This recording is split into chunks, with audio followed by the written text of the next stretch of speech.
Aring dayaan sa Comelec, may kumanta na. Naku po, ito na nga yung may sinasabi ko eh.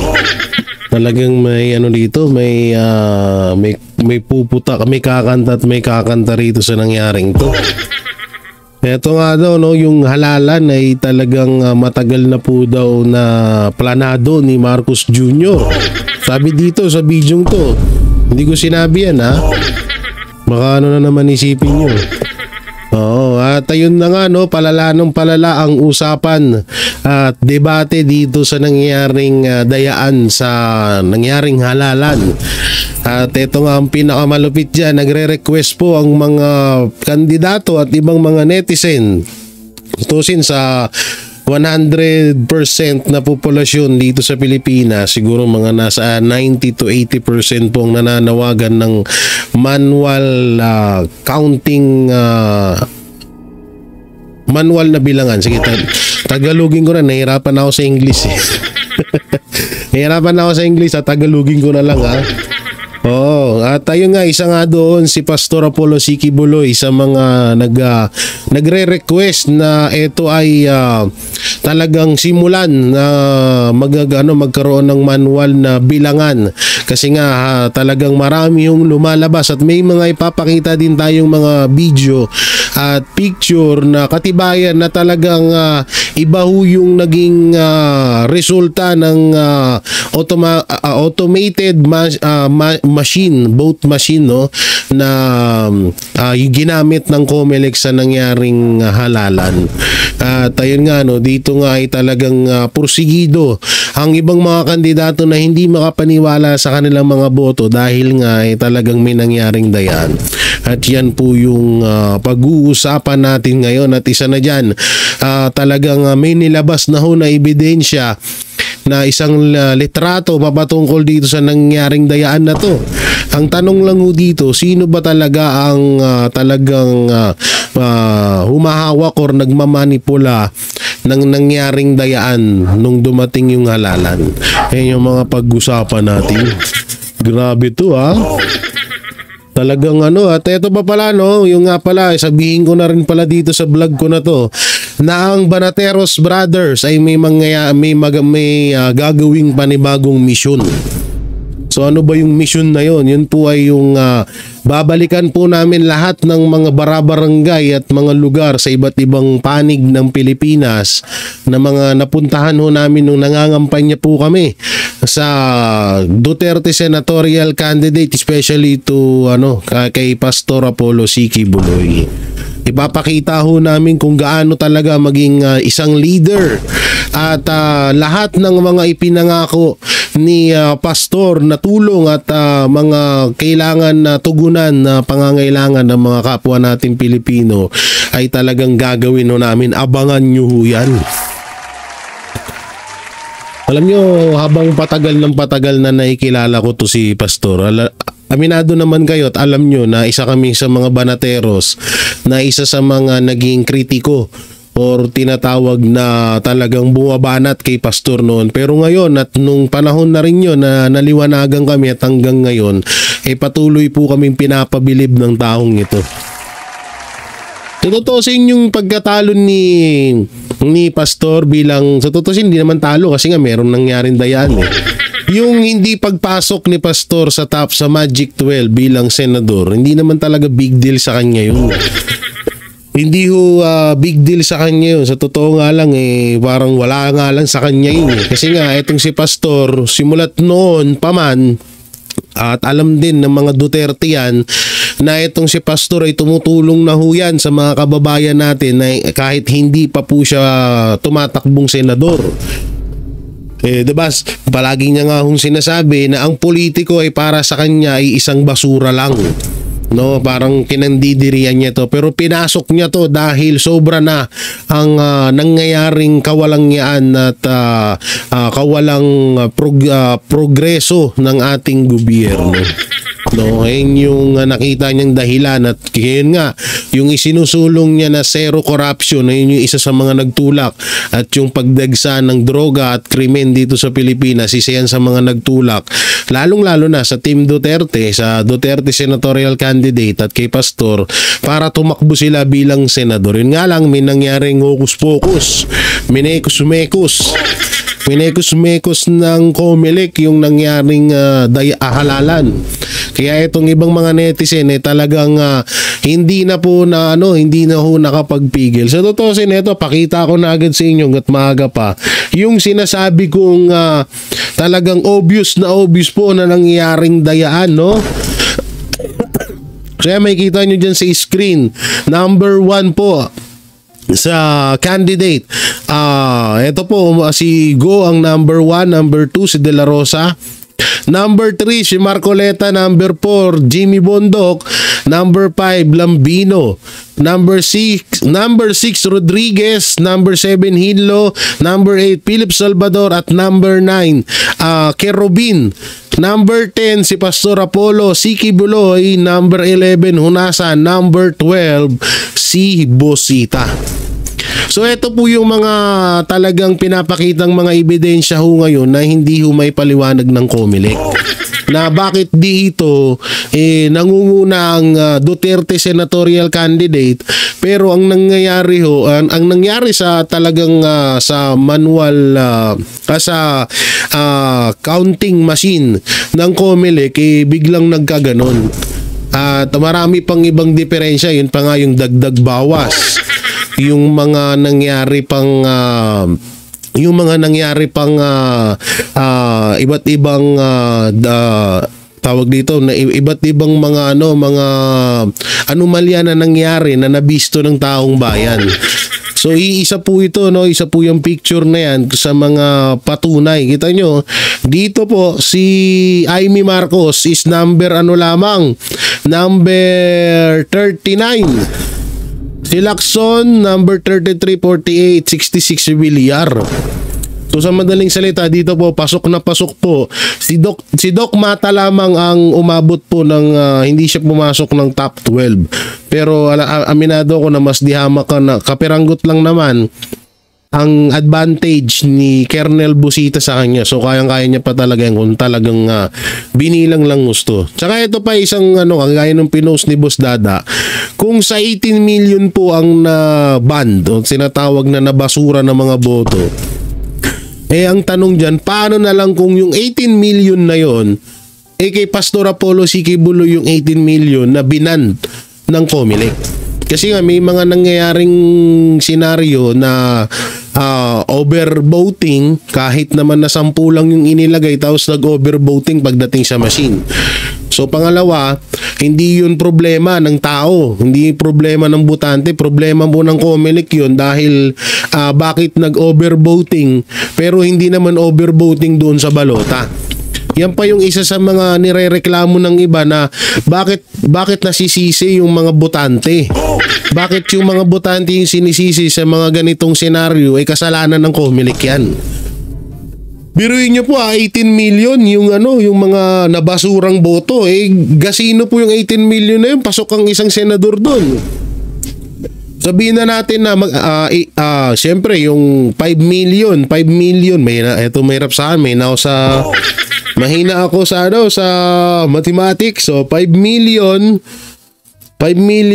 plus 18 million. So may 23 million. Kung sakali, sabihin na natin kay Dr. Mata yung 18 million na yon. Merong bumoto kay Dr. Mata na 5 million plus 18 million, so equal 23 million. Di pasok pa rin siya sa top 12 nun. Yan ang mahirap dyan. Kaya nga talaga kailangan natin mag-manual recounting, no? Or manual counting sa botohan. Kahit na gastusan pa yan, una-una, ang KOJC po handa naman mag-volunteer. Kahit kami mga banateros, handa naman. Wag pala kami, masyado kami busy. Hindi namin kakayanin masyado yun. Tawag dito, tung KOJC handa naman pong magpresenta para sa manual voting. Naka-live po, walang mangyayaring dayaan. dahil on the spot po gagawin, naka-live at kita ng buong Pilipinas yung pagbibilang. Yun po yung maganda doon. Kaso ayaw po atang pumayag ng COMELEC.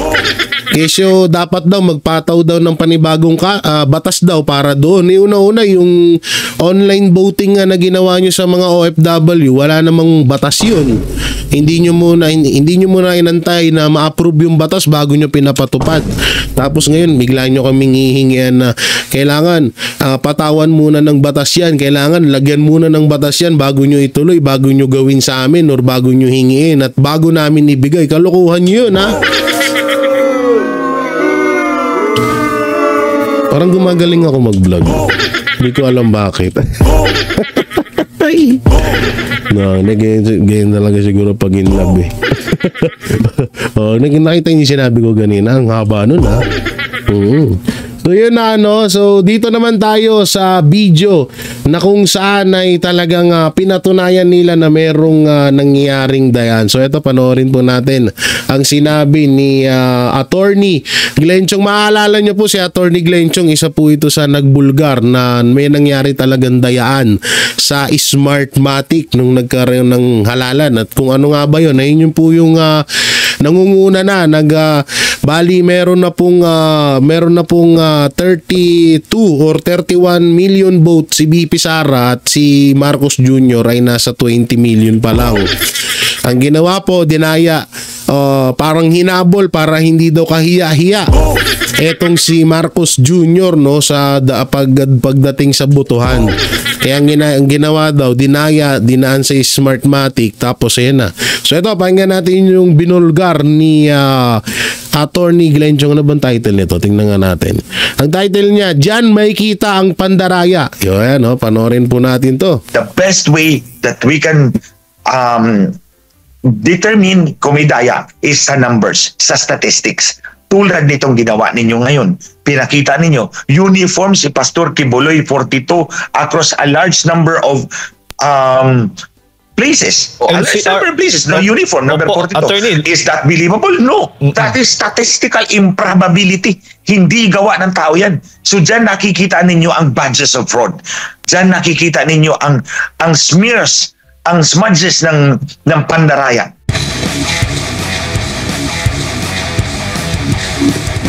Noong araw din, o nung madaling araw po after the day of the election, may napuna po ang marami po sa ating mga kababayan dahil nga po doon sa nagpapatuloy na habang nagpapatuloy po, naka-live po yung partial at unofficial tally ng mga resulta, di ba? Na mga boto na nakuha mula sa presinto, papunta doon sa COMELEC server na kung saan may access po ang ilang media, PPSRV at NAMFREL.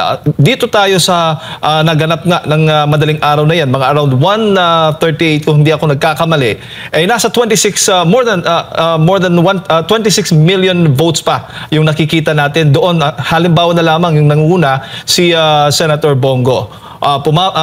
Pagdating ng mga nasa siguro 1:56 mga ganon o alas 2 ba, biglang nag 21 million. So nabawasan po siya ng 5 million votes. Bagamat may paliwanag po bagamat may paliwanag po ang COMELEC po dito. Pero ano ho ba ang tingin, ang dating po para po sa inyo? Ito pong nangyaring parang dagdag bawas o pagbawas po ng boto during that time. Kuya Jade, this is not without a precedent, ha? Hindi lang ito ngayon nangyari. To give you a short background, back in 2010, the total number of registered voters in 2010 was only 51 million. Ito, pakinggan nyo to. Ito yung kwento ko kanina. Nung nag-canvassing ang website ng COMELEC says the total number of registered voters is 51 million something. Nung nag-canvassing ang COMELEC server, ang lumabas na total number of registered voters is 103 million. Naging times 2. Nung nag-canvassing kami as National Board of Canvasser doon sa Kongreso, I was still a congressman at that time. Nung binuksan ni Senate President Enrile, ang lumabas na total number of registered voter in the Philippines is 153 million. So naging triple. So nagdoble sa COMELEC, nagtriple doon sa House of Representatives. That's the precedent. So ito na naman ngayon nangyari, ang sabi nila nag-duplicate yung resulta. Akala ko ba ay source code review ninyo yan? Oh, di ba? The source code is the human readable instruction. So because it's human readable, hindi nababasa ng makina yan. Kailangan i-compile siya, yung process code compilation, to make it into a binary language para mabasa ng computer. Ito yung series of ones and zeros. So ang kalalabasan ay trusted build. So kung ni-review ninyo yung source code na yan, dapat nakita ninyo yung glitch na yan, na posibleng magduble yung resulta kapag ito yung process na susundin, o kung hindi mo idadaan sa cleansing software. So yun naman pala, yan linaw, talagang may glitch pala talaga dito sa nangyaring to. Kaya ang masama dito, ba't hinayaan to ng COMELEC? Posible naman na hindi nila nakita to. Diba? Hindi kasi nung una, ewan ko lang talaga bakit talagang eto, COMELEC, hindi nyo masisisi ang taong bayan ba't kayo sinasabihan ng ganito. Kasi una pa lang, doon pa lang sa online voting sa mga OFW, sablay na kayo eh. Tapos ang layo ng paliwanag nyo, kesyo ganun talaga. Kapag pagboto mo, yung titignan mo na kung sino yung mga binoto mo, ang mga lalabas, hindi mga pangalan ng mga binoto nyo. Saka doon pa lang din ako doon din ako nagtataka na umabot ng mga 3 million yung mga boto nung mga makakaliwa. Grabe, biruin mo 3 million. Alalahanin nyo, yung mga makakaliwa na yan, ang daming mga pinatay ng mga kapulisan at kasundaluhan yan. Tapos 3 million ang sumusuporta sa ganon. Tapos ang malupit pa dito, yung isa sa mga pinuno ng makakaliwa na ba nagtap 2 pa. Oo, yun yung masaklap doon. At ang dito, bakit hinayaan to ng COMELEC? Tignan nyo ngayon, nagkakagulo-gulo ngayon. Dapat nung una pa lang, inasikaso nyo na to, na alam nyo naman magkakaroon ng anomalya. Bakit hindi nyo agad inagapan? Ang isa lang sa sagot dito, talagang alam nyo na may ganito na, at talagang alam nyo na, or baka sinadyaan nyo talaga na hayaan lang to para magkaroon ng dayan, ganun ba? Mahirap yan. So, the fact na nangyari yan, ibig sabihin, hindi nyo binusisi yung source code. Tama. Or kung ni-review man ninyo, either hindi ninyo ni-review actually ang source code, nag-run through lang kayo, yung flow lang ang in-explain ninyo, or hindi nyo pinakita lahat, tinago nyo. Kaya hindi na nakita to. Hanggang umabot na yung compilation at naging trusted build, in-implement, at yan, lumabas. So that's the very least. Saka ito pa yung speaking of code, doon pa lang sa maling-mali na yung kasi yung nakalagay doon sa manual voting nasa 3.5 version at 3.3 version. Tapos kapag chinek mo naman doon sa pinaka main nila, ang nakalagay doon is 3.4 version. So paano nangyari doon? Dapat halos parehas yun. O kaya, gawin na lang natin 3.5 version yung lahat ng system, labas loob ng manual tuloy. ng ginamit na machine. Kaysa naman ganyan, tingnan nyo. Una-una yung kay Senator Bongo, dapat mas mataas pa siguro yan eh. Kung kay BP Sara nga umabot ng 32 million, baka mas lumagpas pa, or sabihin na natin na talagang baka umabot pa ng baka mas mataas pa yan sa 26 million. Baka umabot pa ng 30 million yan. At yun, tingnan nyo maigi. Hindi ko naman sa sinisita yung bumoto kay Senator Bongo at Senator Bato. Pero biruin mo, sa 26 million, hindi nilagpasan nila, mas pinili pa nila si Amy Marcos. Mas pinili pa nila si Leito Lapid.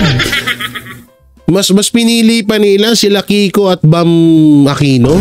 Sipin nyo maigi yun, biruin yung daming bumoto kay Senator Bongo. Halos lahat yan, mga supporters yan ni Pangulong Duterte. So doon pa lang sobrang nakakapagtaka na talaga na bakit ganun na lang ang nangyaring boto. Tapos ang malupit pa dyan, talo na nga yung mga Duterte senatorial candidate. Ang masaklap dito, bigla nyo pang binawasan yung boto. Pa 6 million na yung boto ni Pastor, naging 4 million ulit. Anong klaseng katarantaduhan yun? Worst is Daya to.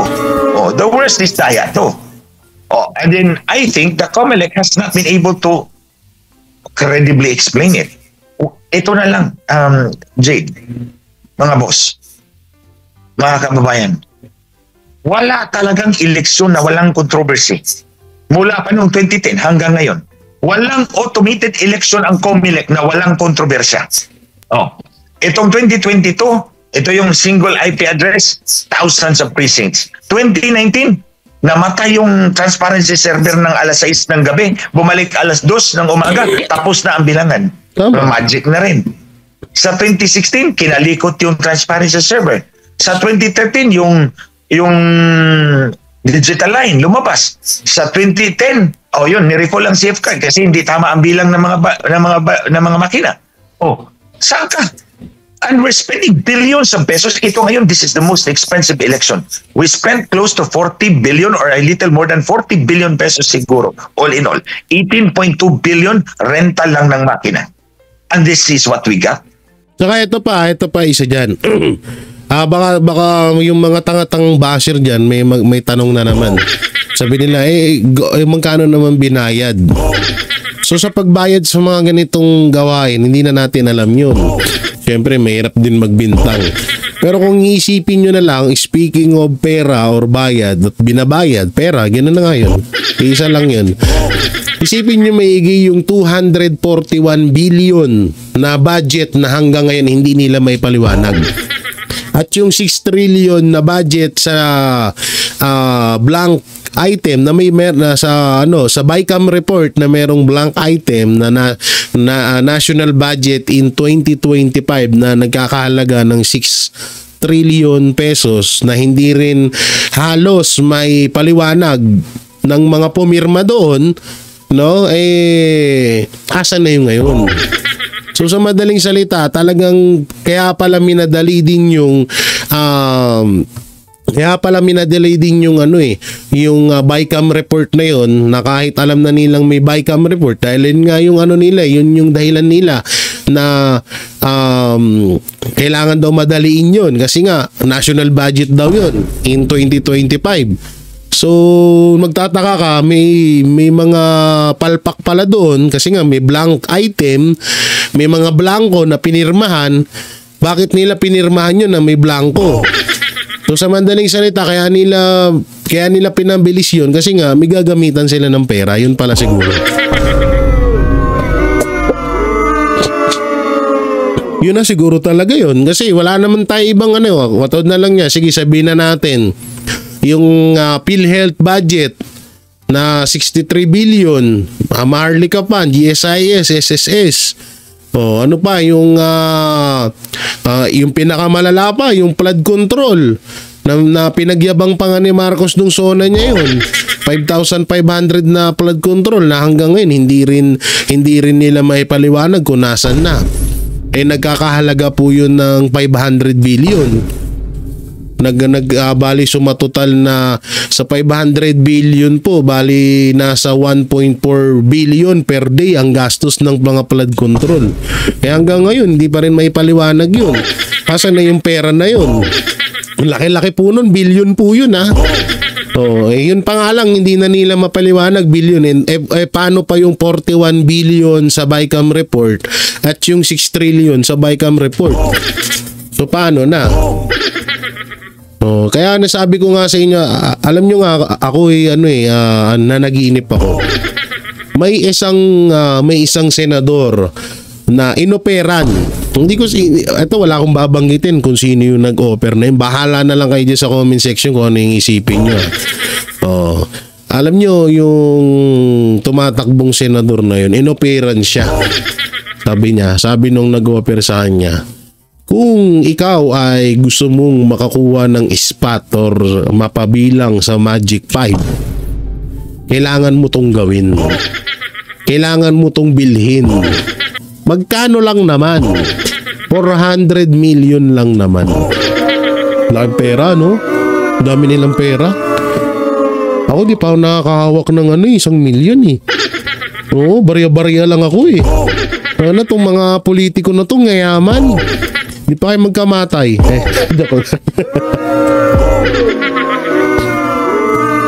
Ang dami naghihirap ng mga kababayan natin sa lansangan, no? Buti pa nga ako. Hindi sa tutusin, ha? Ito, palagi ko itong pinagyayabang. Buti pa ako. Nasa halos 20 na yung pabahay project ko sa Bicol at dito sa Taguig. Pero si Marcos wala pa. Ayun na yan. Katulad na lang yan, yung pangayon, isa pa din yan. Balikan natin lahat. Asan na yung pangako na 1 milyon kada taon para sa housing project ni Marcos? Wala rin. Okay sana kung may mga nawawalang eto lang wala naman sanang kaso, halimbawa yan sa flood control, kung yan ay nilaanan ng 500 billion, so okay sana kung nakikita natin. Kaso wala naman tayo nakikita eh. Kung katulad na lang ng build project na sinimulan ni Pangulong Duterte, na-stop din yun. Kung pumunta nga kayo diyan sa may bandang Makati, sa Malate, tingnan nyo po yung isa sa mga part ng build project dyan, stop na ngayon. Tingnan nyo sa Bakal pa lang, kalawangin eh. Tignan nyo yung mga dun, nakahambalang hanggang ngayon, hindi tinutuloy. Nung nakaraan taon pa yun. So talagang grabe yung nagiging nakawan, pero wala naman nangyayaring improvement sa bayan. Maraming budget. Biruin mo, magkano na utang ng Pilipinas ngayon? Nung iniwanan ni Pangulong Duterte yan sa partida, may nangyari pang pandemya. Magkano yung utang noon? Nasa 12 trillion. So ngayon magsi 17 trillion na. Aba, ang lala. Diba? Ang lala ng pangyayari na yun. Kaya tayo dapat talagang kumilos sa mga ganitong bagay kasi sobra na talaga yung nakawan eh. Baka nga tong mga nangyaring nakawan na to, baka tong mga nangyaring nakawan na to, baka inilaan talaga to para sa nangyaring halalan. May 5.2 million na nadagdag sa makina. Nahuli ng media, binawas uli, kinaltas uli, dagdag bawas pa rin. Opo, attorney, ang paliwanag po ng Commission on Elections kung bakit yung mga tinatawag na raw data of information na meron po yung mga media. Kaya nagkaroon ng ganong discrepancy. Pero kung doon mismo sa kanilang server mismo ng COMELEC, may parang masyadong technical po kasi. Yung madali lang na ma-interpret, ma-convert into readable, yung parang mababasa, maintindihan po ng tao. Ano bang paliwanag po ninyo dyan? Actually, wala naman akong kinalaman dyan. Hindi ko naman alam yung how they actually do it. So, I think the COMELEC, at the very least should explain it in graphic detail and then let independent people test it. Diba? Testingan natin. Let's recreate or rather, ano ba tawag doon? Tama yun. Alam nyo, kasi kaya nga sinasabi namin, katulad nga lang ulit, gumagawa na ako ng panibagong ng halintulad para magits nyo ng gusto. Katulad lang niya sa hair follicle test ni Marcos Jr. Hanggat hindi niya ginagawa yun, ganun pa rin ang tingin sa kanya ng tao. So, ganyan din sa COMELEC. Hanggat hindi sinusunod ng COMELEC yung manual counting, hindi magbabago ang tingin ng tao. Ganun at ganun pa rin yun. Kaya kung ako sa inyo, COMELEC, gawin nyo na. Habang buhay kayo na ganyan ang tingin sa inyo ng taong bayan. Let's reenact. I-reenact natin yung nangyari kung kayon ba talaga ang kalalabasan para matest natin yung validity ng arguments ng COMELEC and the validity of the opposing argument. Opo. At isa pa, attorney, bukod dyan sa yung parang discrepancy nga o biglang pagbawas nga o decline doong boto ng mga kandidato nga na tumatakbo bilang senador. Si Pastor Apollo C. Quiboloy na tumatakbo bilang senador nitong eleksyon ay naitala po doon sa kanyang, nakita din po doon sa kanyang resulta sa 24 na magkakaibang lungsod. Sana maipakita po natin na pumapang 42 po siya sa ranking. Ito po, ganito po yung kanyang nakikita nating monitor. Yan, isa pa yan, tingnan nyo. Dito pa lang maliwanag na. Anak ng teteng, sa Rizal, ranking ni Pastor, 42. Sa Isabela, 42. Antipolo, 42. La Union, 42. Cainta, San Juan, Angono, Iligan, Bulacan, Pateros, Alicia, Cabangan. Number 42 lahat. Aba, nakakapagtaka naman yun. Saan kayo nakakita ng ganun? Ano yan, nagkaisa lahat ng tao doon sa mga lugar na yan, kaya rank 42 lang si Pastor. Halatang program na program, program na program, hindi ito gawa ng SMNI, Ito po ay nanggagaling mismo sa COMELEC. At may mga video evidence tayo dyan na nanggagaling yan doon. So kaya talagang sobrang takang-taka po yung mga bumoto at yung mga Duterte supporters na si Pastor pa inalaglag. Samantalang iyan ang pinakaunang-unang kaibigan ni Pangulong Duterte at napakaganda ng batas ng mga maisusulong yun, tapos siya pa inalaglag. At dito nga, so paano maano mo to, number 42 sa lahat ng lugar? Anong klase to, COMELEC? O ranking niya during that time na binibilang, hindi ko alam, baka ngayon ganun pa rin, 42. Lahat ng mga lungsod nasa 42 po ang rango. Paano po nangyari ito? Ito ba ay normal lamang o talagang ano ba ang paliwanag mo, masasabi mo dito? Kuya Jade, Kuya MJ, Kuya Admar, I will not be surprised kung ganyan ang kinalabasan ng boto ni Pastor Apollo Quiboloy. I remember in 2013, I worked closely with former Tarlac Governor Margarita Cojuangco. Tumakbo po siyang senador sa 2013. Mantakin mo, sa bawat rehiyon, I think in Region 8, she was number 28, uniform number 28 siya sa lahat ng mga bayan in that region, in Region 8. Sa kabilang region naman, number 7 siya, uniform din. So, kaya nga tumatawa na ako kanina nung pinakita ninyo itong statistics ng resulta sa kay Pastor Quiboloy. Nakita ko na yan, na-recall ko kaagad. Nakita ko na yan 2013 pa. Sa kaso ni Governor Margarita Cojuangco, si Tingting, yung nanay ni Mikey. She's a very close friend. Tumulong ako sa kanya noong 2013 and binusisi namin yung resulta. In Region 8, number 28 siya in all towns uniformly. Sa Tarlac, number 7 siya in all towns uniformly. So, ito, hindi ito gawa ng botante. Hindi na ito gawa ng botante. Gawa na yan ng algorithm ng cheating mechanism ng makina. Grabe yan, liwanag Hindi na to gawa ng botante. Gawa na ito ng talagang makina.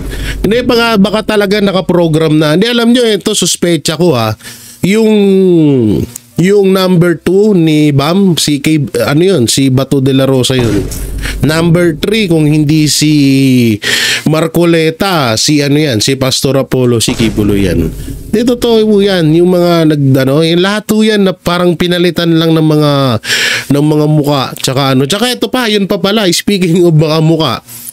Kitang-kita po sa mga nilabas na ng COMELEC, yung mga pangalan nagkakaiba-iba po, nagkakasapawan. Meron nga po si Busita tapos picture ni Bong Revilla nandun. 'Di ba? Yun pa yung isa sa kaya alam nyo, sobrang magkakaroon ng malaking gulo talaga pag hindi sinunod ng COMELEC yung kagustuhan ng taong bayan. At ito po yung kagustuhan ng taong bayan. Maring nanawagan si Pastor Apollo C. Quiboloy para sa isang full manual recount ng mga boto matapos ang kabi-kabilang reklamo ng irregularidad sa nagdaang halalan. Aniya, panahon na para ipakita ng Commission on Elections ang tunay na diwa ng transparency at integridad sa pagbibilang ng sagradong boto ng bawat Pilipino. Ating alamin sa balitang ihahatid ni Hannah Jane Sancho. Pagdating pa lang ng mga botante sa kani-kanilang presinto noong Mayo 12, ramdam na ang tensyon at pagkabahala sa sistema ng pagboto. Maaga pa lang kasi ay may mga makina nang nag-malfunction. May balotang hindi mabasa at ilang botante ang nagrereklamo na hindi tumutugma ang mga resibo sa kanilang aktwal na binoto. Isa lang ang botanteng si Mercedita Palma na napalitan ang pananabik na makaboto sa matinding pangamba at pagdududa. Sinong pangalan natin? Mercedita Palma. Saan ka anong present ka nagboto?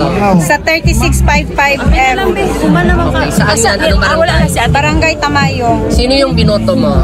Actually, isa lang yun nga senador akong giboto, si Pastor Quiboloy. Nga nung isa lang. Kaya sa abroad man god na ko igso, nagboto sila. Ang PDP laban, tanan na yung gibotohan. Ang nilusot tulo lang, ang lusot. Tapos the rest, kato ng... Basahin natin ha.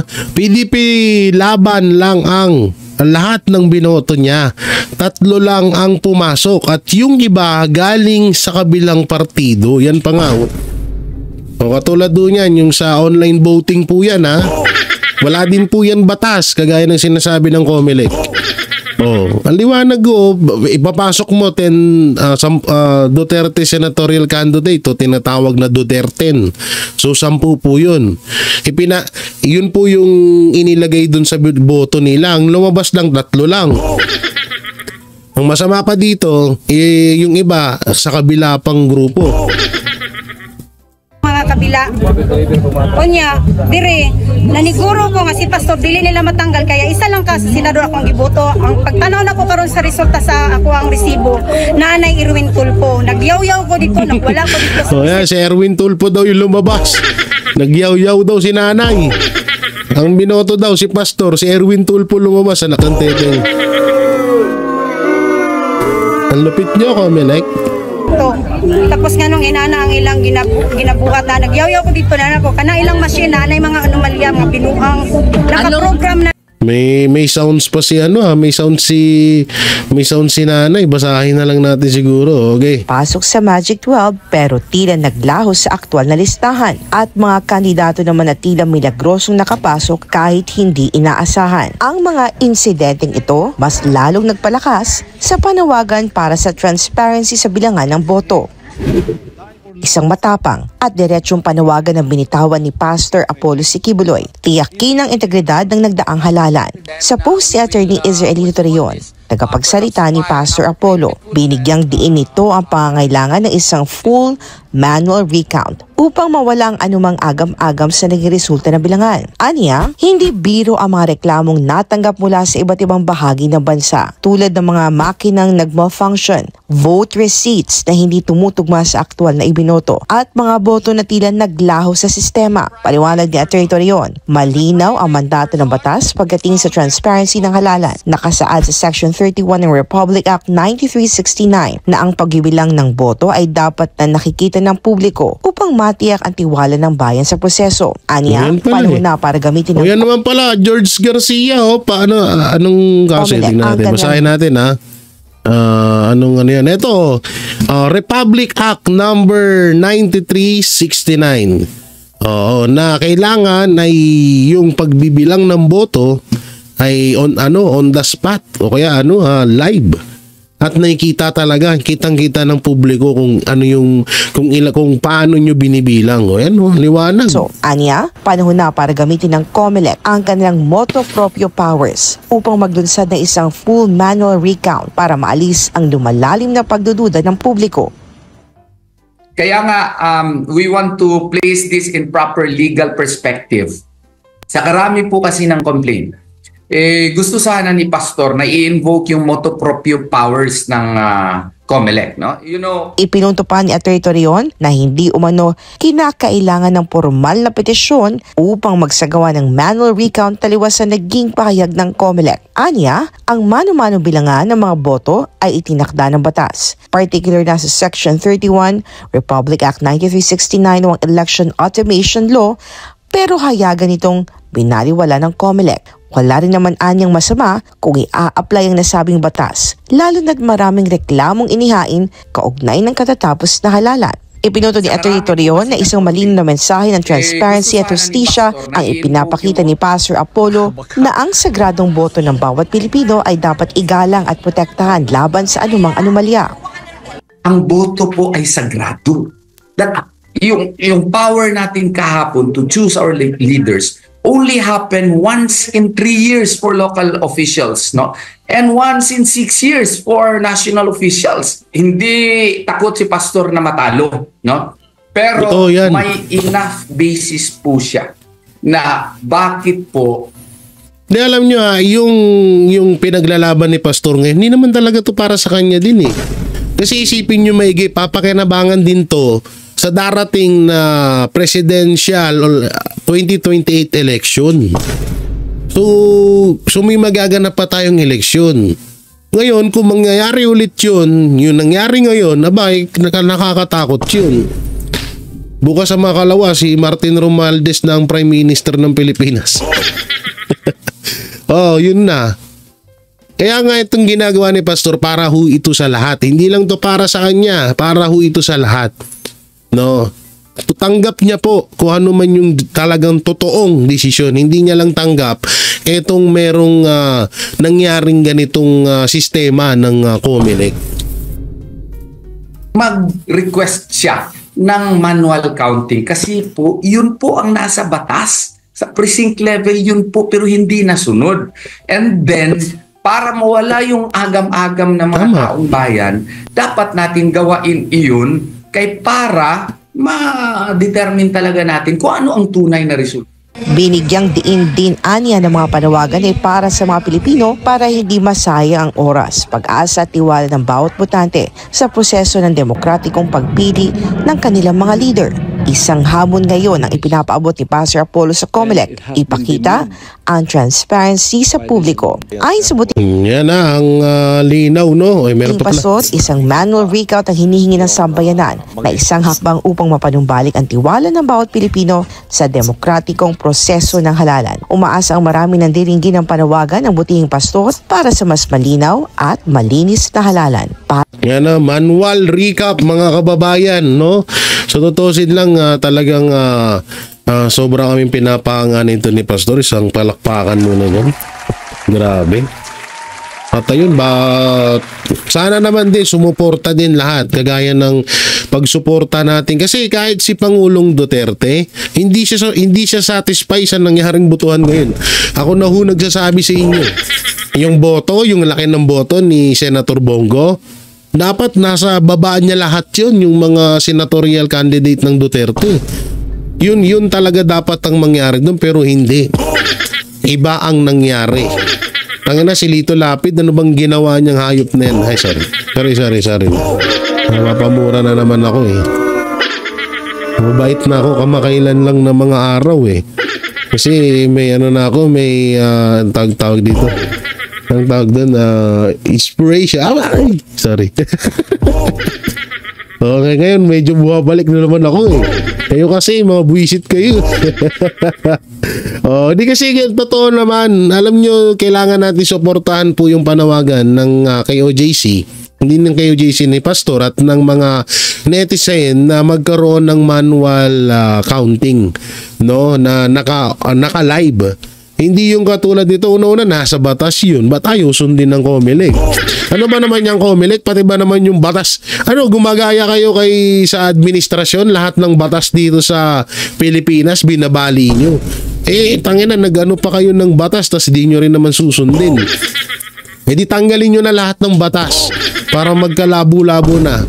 At least wala nang susunding batas. Anak ng teteng, lagay ng batas, tas hindi nyo rin naman sinusunod. Katulad na lang yan nung ang daming batas na sinira nyo nung kamakailan lang. Yung batas na lang na ginawa nyo kay Pangulong Duterte.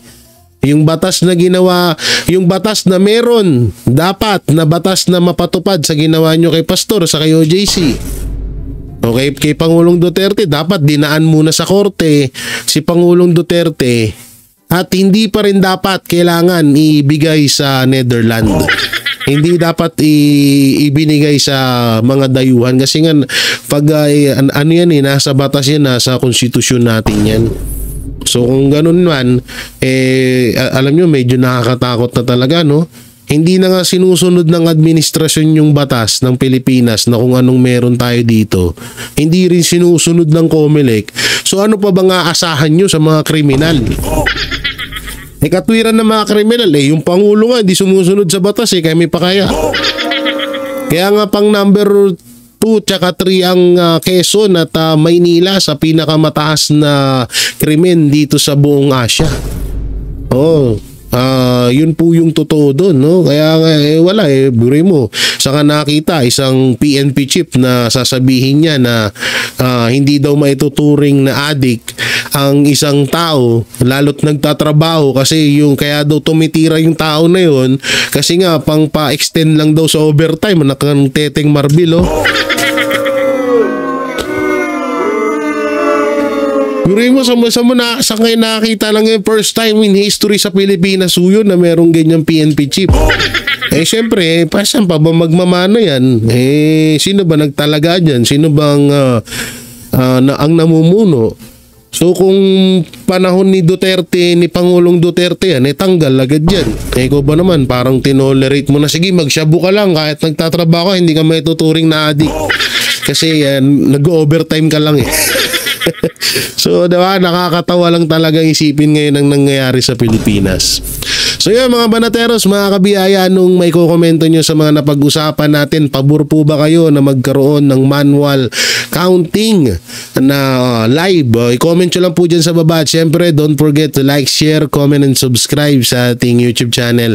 Paipindot na lang din po yung bell button para lagi kayong updated sa ating mga video. Excuse me. Araw-araw dumigay pa nga yun. Ingat po kayo palagi. God bless and peace and bye-bye. Yan ang banatero, walang inuurungan. Pag tama palakpakan, pag mali ay babanatan. Yan ang banateros, boses ng ordinaryong Pilipino. Banateros ay walang makakaawan. Walang inuurungan, banateros ay tinutulungan.